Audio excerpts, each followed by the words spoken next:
Bendiciones para todos, amados hermanos, que el Dios de Abraham, de Isaac y de Jacob esté con cada uno de ustedes. Hoy nos toca estudiar lo que es el Salmo 65, que es un salmo que tiene que ver con pedir al Eterno. Es un salmo de acción de gracias, donde tú pides perdón, tú buscas la redención de Dios y al final Él termina trayendo abundancia sobre el pueblo, sobre tu persona, sobre la familia, sobre la congregación. En ese sentido, este salmo es para pedir provisión y sustento cuando hay tiempos de sequía, cuando hay tiempos de sequía material y espiritual, para hacer arrepentimiento, donde nosotros recordamos a Dios que Él es el que tiene el poder para limpiarnos, limpiar nuestras transgresiones, nuestros pecados y para traer paz mental. Cuando hay problemas personales, sociales, nosotros depositamos la confianza en Dios, que es el soberano de todas las cosas, el creador de todo. En el verso 1 dice: tuya es la alabanza en el silencio, oh Dios, en Sión, y a ti se te cumplirá el voto. Lo primero es que este salmo fue compuesto por David. Y hay un tema que se da en 2 de Samuel capítulo 21, donde la tierra de Israel vino un tiempo de sequía, 3 años de sequía. Entonces, David empieza a consultar a Dios y viene y recibe respuesta. Y por eso dice: tuya es la alabanza en el silencio, Dios, en Sión, y a ti se te cumplirá el voto. Ahí hay una palabra clave que dice silencio. El silencio, amados hermanos, el silencio contemplativo, el silencio de asombro, es el nivel más alto de alabanza que nosotros podemos experimentar. A veces nosotros creemos que alabar a Dios es decir muchas palabras, etcétera, etcétera. Pero a veces las palabras, y no es que a veces, es que las palabras nunca van a ser suficientes. Por más que tú quieras hablar de la gloria de Dios, exaltarlo, bendecirlo, etcétera, nada de lo que tú digas va a ser suficiente. Porque Dios, por definición, es indefinible. La gloria de Dios, por definición, es indefinible. Tú no puedes definir a Dios. Sí, la Sagrada Escritura nos da ciertas pautas, evidentemente, pero Dios es más que todo. No hay palabra humana. Si tú dices que hay palabras humanas que pueden definir a Dios, entonces ese no es Dios. Porque Dios es un ser increado, es infinito. Y usted y yo y todo el sistema que nosotros tenemos, las palabras son creadas, son finitas. Entonces, el silencio vale más que 1000 palabras. En Habacuc 2:20 dice: el Eterno está en su santo templo, calle delante de él toda la tierra. Eclesiastés 5:4: cuando a Dios haces promesa, no tardes en cumplirla. Esos son dos versos que nosotros podemos enlazar con este salmo, con la primera línea del salmo. El silencio contemplativo es más que cualquier alabanza. El verso 2 dice: tú, oh tú que oyes la oración, a ti vendrá toda carne. Dios, amados hermanos, es conocido como Shomea Tefilá. Shomea Tefilá quiere decir como el oidor de la oración. Y cuando dice toda carne, en hebreo se dice Kol Basar, no solo te está hablando de Israel, sino de que todas las naciones van a reconocer al único Dios verdadero. ¿Conocen todas las naciones hoy la revelación acerca de Dios? No la conocen. Se ha expandido el evangelio, etcétera. Sí, se ha expandido, pero no todas las naciones conocen, tienen revelación con el Dios verdadero. Llegará un punto donde sí, como dice Isaías 56:7, porque mi casa será llamada casa de oración para todas las naciones. La casa de Dios, geográficamente hablando, en la creación, en este planeta, está en Jerusalén, está en el templo. Zacarías capítulo 14 dice que todas las naciones irán al templo, tendrán que ir a Jerusalén. Y ahí se va a cumplir que la casa de oración para todos los pueblos. Eso es en la Nueva Jerusalén. En Apocalipsis 15:4 dice, ¿quién no te temerá, oh Señor? Pues todas las naciones vendrán y te adorarán. Todas las naciones en el tiempo, vendrá un tiempo donde todas las naciones irán a Jerusalén. Por eso es que Jerusalén es muy importante. Por eso es que ustedes ven que hay tantas guerras, tantos intereses entre los musulmanes, cristianos y judíos. Judíos, cristianos y musulmanes. Y eso es una tierra muy especial. Verso 3. Las iniquidades prevalecen contra mí, mas nuestras rebeliones tú las perdonarás. David sabe que hay muchas cosas que están mal. A veces no es necesario que tú las comiences a enumerar. Es lo importante que tú reconozcas que tú estás mal y que solo Dios puede limpiarte. Aquí hay un verbo que es tejapren. Y eso está relacionado con cubrir, con espiar. Muchas cargas que nosotros, los hombres, tenemos, vienen por el tema del pecado. Y solo la intervención divina puede sanar nuestra alma, limpiar nuestra alma. Miqueas 7:19 dice, Él volverá a tener misericordia de nosotros, sepultará nuestras iniquidades, las borrará. Y en 1 de Juan 1:7 dice, la sangre de Jesucristo, su Hijo, nos limpia de todo pecado. La sangre de Jesús nos limpia la conciencia, sana nuestra alma. Verso 4 dice, bienaventurado el que tú escogieres y atrajeres a ti, para que habite en tus atrios. Seremos saciados del bien de tu casa, de tu santo templo. Es dichoso, es feliz aquel que es atraído por Dios. El mismo deseo que tú y yo tenemos, amado hermano, de buscar a Dios, de por sí ya es un regalo de Él mismo. El deseo que tú y yo tenemos, el hambre que tú y yo tenemos acerca de Dios, es un regalo que Él nos da. Y cuando te habla de habitar en los atrios, lo que quiere decir es un estado constante de conciencia en su presencia. Tú estás consciente de manera constante de la presencia de Dios. Dios está ahí. Tú habitas en Él. Salmo 84:4 dice, bienaventurados los que habitan en tu casa, perpetuamente te alabarán. Y escuchen esta de Juan 6:44, dice, ninguno puede venir a mí si el Padre que me envió no le trajere. El Padre es que te lleva donde Yeshua. Y es Dios el que entrega. El Padre es el que entrega. El Padre es el que envía. El Padre es el que lleva. A veces nosotros no podemos cuestionamos, no, porque nosotros le predicamos a fulano y fuimos allá. No, es que si el Padre no lleva a esa persona donde el Hijo, Jesús mismo lo dice, ninguno puede venir a mí si el Padre que me envió no lo trajere. Entonces es prerrogativa del Padre llevar a una persona, el que pone en esa persona.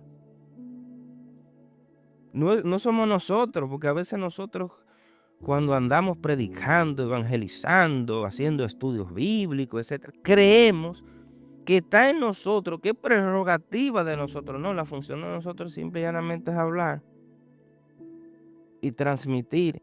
Al final es un asunto del Padre y de esa persona, si esa persona va a pertenecer o no al redil de Jesucristo. Verso 5. Con tremendas cosas nos responderás tú en justicia, oh Dios de nuestra salvación, esperanza de todos los términos de la tierra y de los más remotos confines del mar. Cosas tremendas o temibles, en hebreo se dice noraot. ¿Y qué quiere dejar dicho eso? Se refiere a milagros que alteran la naturaleza para salvar a los elegidos por Dios, a los justos. Como por ejemplo lo que pasó en el mar de Juncos, en el mar Rojo, cuando Moisés le da y hace que el mar abra. Eso es un milagro donde el curso natural de la naturaleza Dios lo altera. O como cuando Josué, donde el sol se detiene, la luna se detiene. Son cosas que solo Dios puede hacer. Pero Dios no es un Dios de una sola localidad, o de la lluvia solamente, o de el fuego, como muchos antiguos, muchos pueblos han creído. Tienen un Dios para la luna, un Dios para el sol, un Dios para el fuego. No, Dios es Dios de todas. Dios es el que controla todas las cosas. Él es el que controla los confines de la tierra, del universo y de todo. Éxodo 15:11 dice: ¿Quién como tú, magnífico en santidad, terrible en loores, hacedor de maravillas? Verso 6:7 dice: Tú el que afirma los montes con su poder, ceñido de valentía, el que sosiega el estruendo de los mares, el estruendo de sus ondas y el alboroto de las naciones. ¿Qué está haciendo el salmista? Hay un paralelismo entre el caos físico, es decir, por ejemplo, de los mares, y los caos sociopolíticos, es decir, los de las naciones.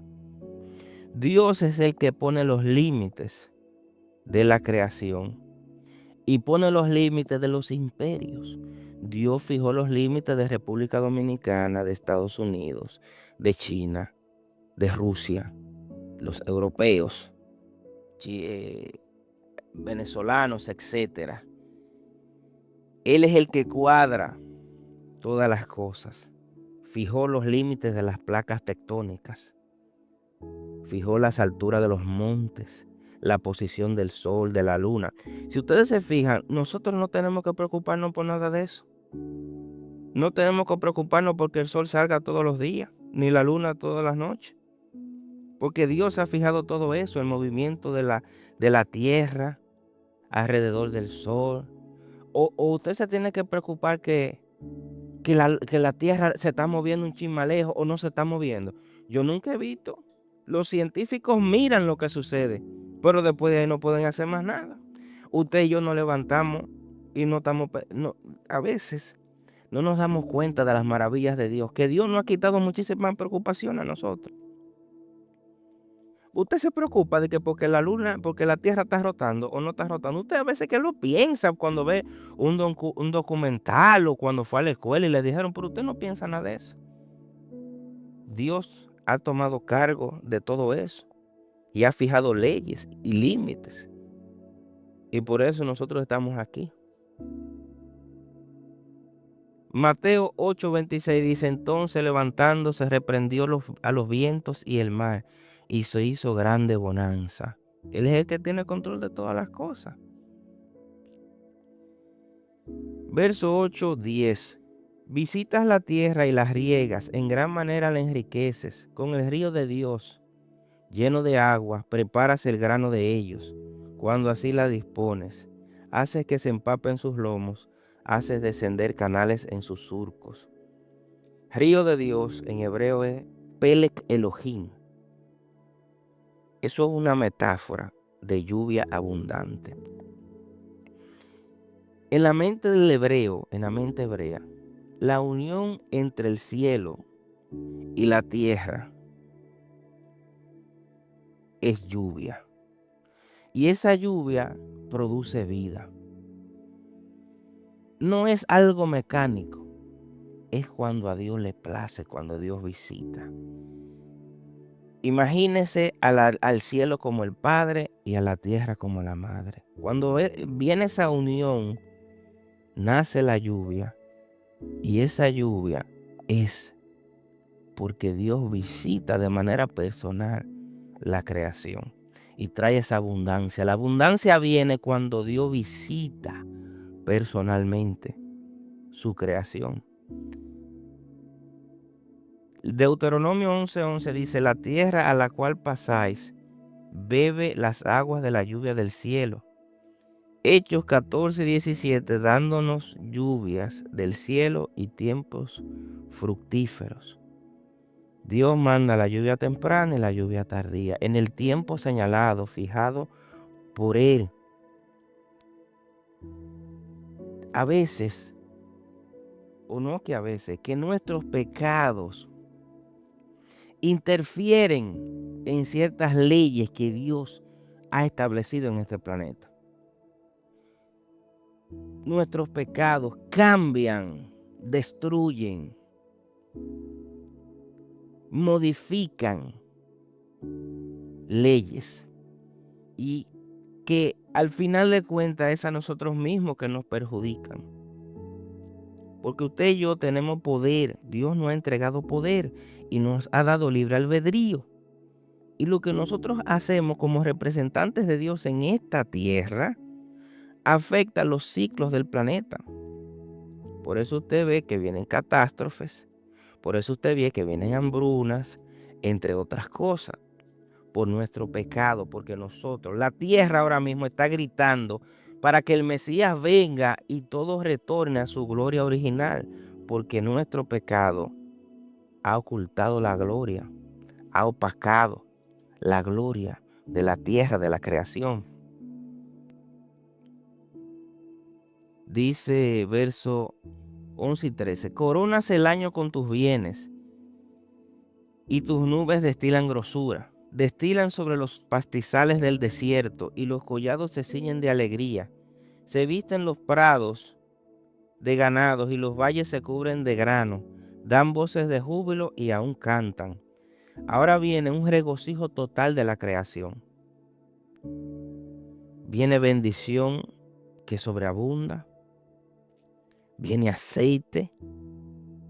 Fíjense que aquí el salmista está haciendo una personificación de la naturaleza, que cantan, que hay alegría. Dice que dan voces de júbilo. Hay una personificación. Job 2:22 dice: praderas del desierto reverdecerán porque los árboles llevarán su fruto. Y Romanos 8:21 dice: porque también la creación misma será libertada de la esclavitud de la corrupción. Cuando hay armonía entre el hombre, entre Dios y el hombre, hay sanidad, hay abundancia, hay restauración. Los líderes tienen una responsabilidad. Y David, si usted analiza este salmo, usted se da cuenta que David entiende que esa sequía que vino sobre Israel fue por su culpa. Y que como líder tiene una responsabilidad. A veces los pecados de los líderes traen consecuencias sobre toda la congregación. El pecado de un presidente trae consecuencias sobre toda la nación. Las decisiones de una persona que está en autoridad trae consecuencias sobre sobre todos los que están bajo su dominio. Un pastor, los líderes, porque hoy se le da mucha importancia, mucha relevancia a los pastores, pero la comunidad tiene ancianos, las cabezas de la congregación, los maestros, los ancianos, etcétera, etcétera. Tienen que ser modelos y tienen que a ellos se les exige más, Por causa del pecado de uno de esos líderes, la congregación puede entrar en un problema, puede entrar en un exilio, puede entrar en un desierto, en un proceso. Por causa de un padre, la esposa y los hijos pueden acarrear consecuencias. Entonces, si usted analiza las Sagradas Escrituras, mientras más cercano estás tú de Dios, más se te demanda.